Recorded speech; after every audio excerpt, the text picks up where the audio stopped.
बिस्मिल्लाहिर्रहमानिर्रहीम। अस्सलाम वालेकुम वरहमतुल्लाहि वबरकातुहू। मैं अल शफा सेंटर से होमियो डॉक्टर अकरम बाजवा आपसे मुखातब हूँ और अल्हम्दुलिल्लाह मैं होम्योपैथिक डॉक्टर हूँ और अरसा 20 साल से होम्योपैथिक मेडिसिन पर प्रैक्टिस कर रहा हूँ। तो मेरा आज बात करने का मकसद सिर्फ उन अफराद के लिए है जो किसी पार्टी या फंक्शन में जाने से पहले डॉक्टर साहबान के क्लिनिक का रुख करते हैं ताकि वो ज्यादा खाना खा सकें।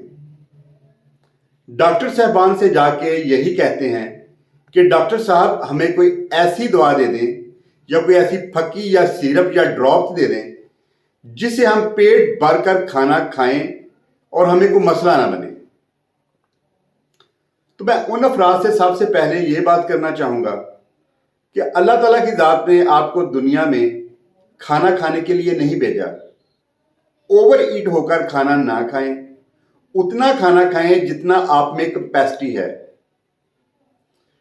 ओवर होकर खाना खाने से जाहिर है आपकी तबीयत पर भी बुरा असर पड़ेगा और जिस दोस्त ने आपको दावत या पार्टी पर बुलाया है पता नहीं उसने किस तरह ये सारा प्रोग्राम अरेंज किया है, उसके जाती मामलात या हालात कैसे हैं।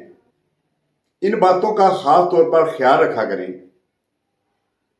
लेकिन फिर भी कुछ दोस्त ऐसे होते हैं जो ईद पर या अपने घरों में अक्सर फंक्शन या प्रोग्राम बनाते रहते हैं, जो ज्यादा खाने के आदी होते हैं।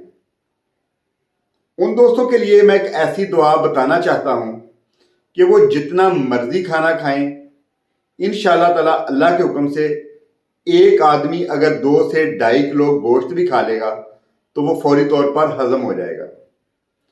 उसकी सेहत पर कोई बुरा असर नहीं पड़ेगा, उसके पेट में गैस या बोझ वगैरह नहीं बनेगा।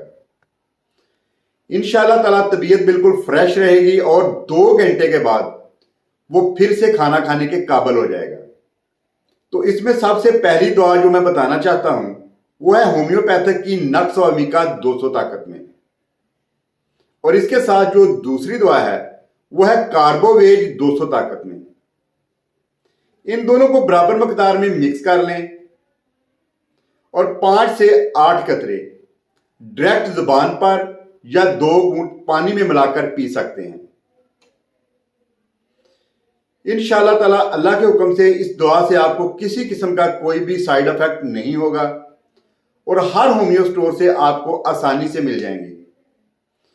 बाकी मैं आपसे एक दफा फिर यही रिक्वेस्ट करूंगा कि अल्लाह ताला की जात ने आपको दुनिया पे खाने के लिए नहीं भेजा। उतना खाना खाओ जितना आप में कैपेसिटी है।